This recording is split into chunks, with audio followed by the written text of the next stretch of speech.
Menjelang PRU Dun Sabah ke-17, golongan belia berharap calon yang bakal bertanding mampu berkhidmat untuk rakyat secara menyeluruh. Harapan saya kepada calon yang akan bertanding nanti, mereka tetap lebih mengutamakan rakyatlah, bukan sekadar cakap-cakap ataupun janji-janji kosong. Lebih kepada turun padang untuk buat kerjalah.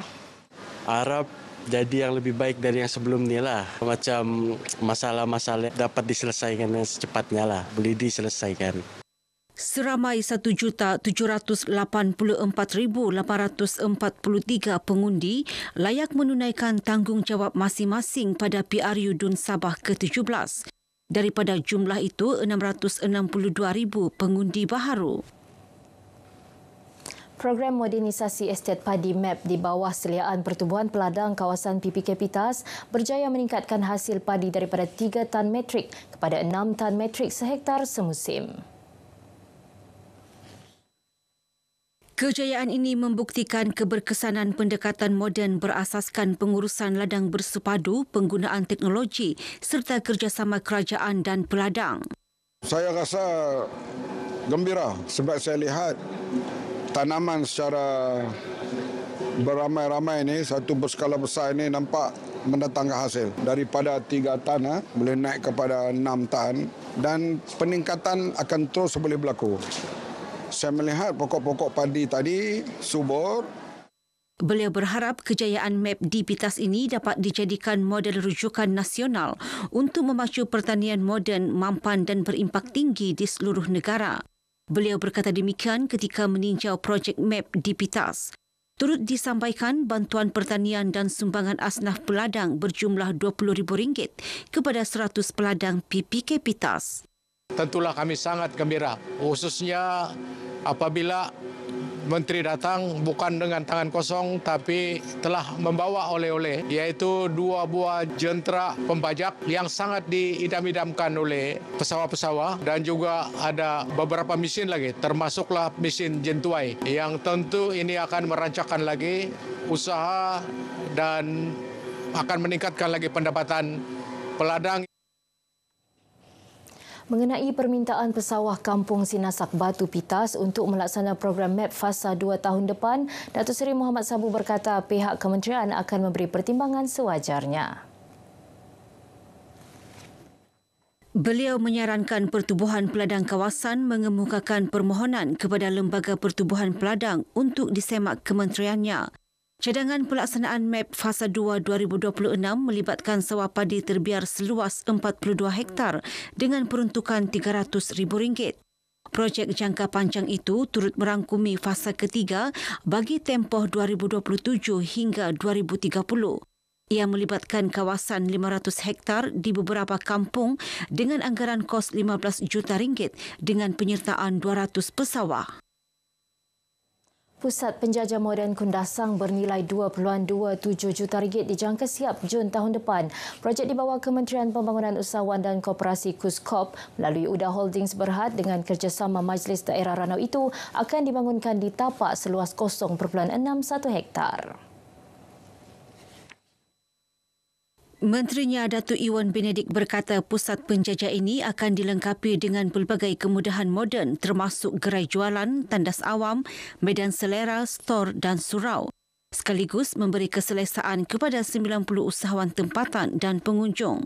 Projek merupakan kesinambungan daripada konsep tamu desa yang diperkenal KUSKOP dengan penambahbaikan dari segi reka bentuk, kemudahan moden bercirikan identiti tempatan serta elemen kelestarian alam sekitar. Datuk Iwan berucap merasmikan Majlis Pejatanah Pusat Penjajah Moden Kundasang. Terima kasih kerajaan bagi kami yang yang kemudahan. Kemudahan naik taraf tamu Kundasang.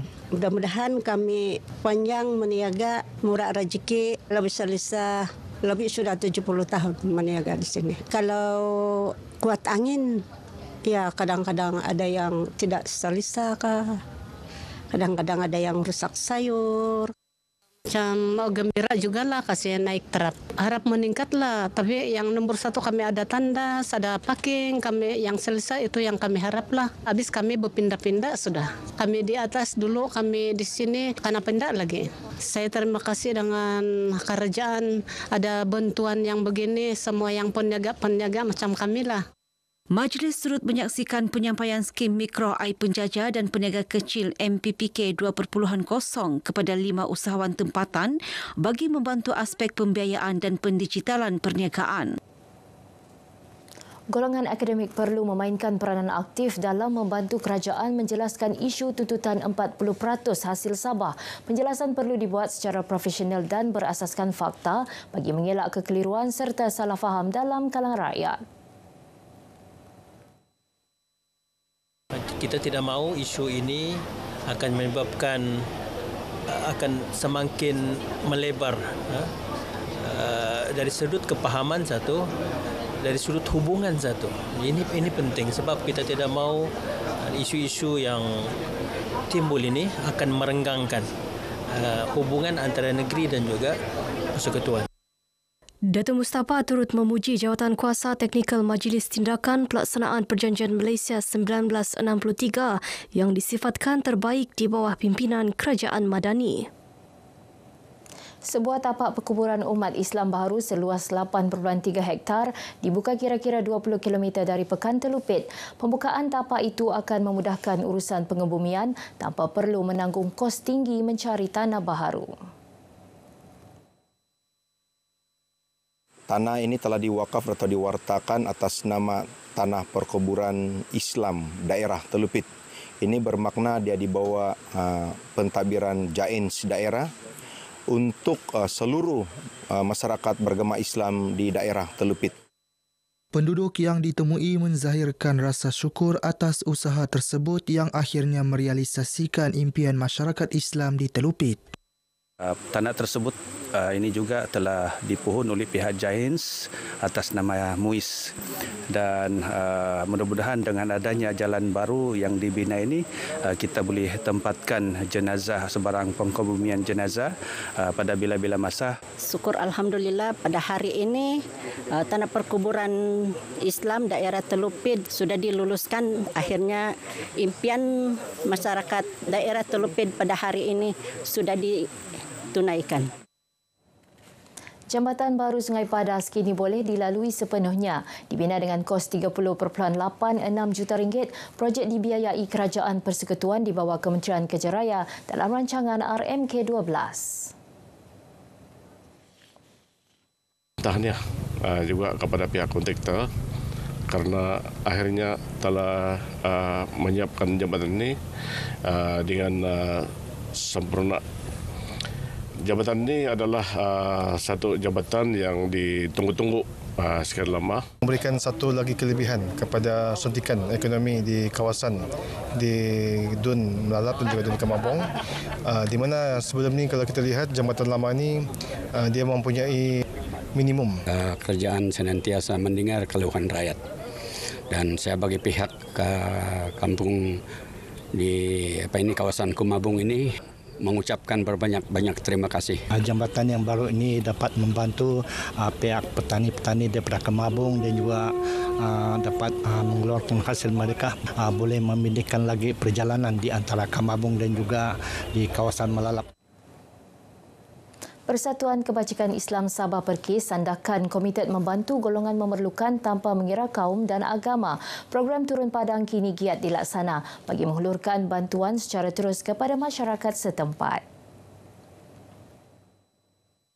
Pengerusi Perkis Sandakan Noraini Sulong menegaskan pihaknya komited membantu semua lapisan masyarakat demi meringankan beban mereka. Tumpuan utama saya untuk Perkis Daerah Sandakan ini kita target more kepada Turun Padang. Tak kira kampung di mana, bangsa apakah, agama apa, yang penting dia bertepatan dengan sasaran. Beliau berkata demikian kepada RTM ketika ditemui pada program sumbangan bakul makanan di bangunan urus setia Sandakan. 122 penerima mendapat manfaat dalam program ini yang dilaksana dengan kerjasama Pejabat Perkhidmatan Kebajikan Am Bahagian Sandakan.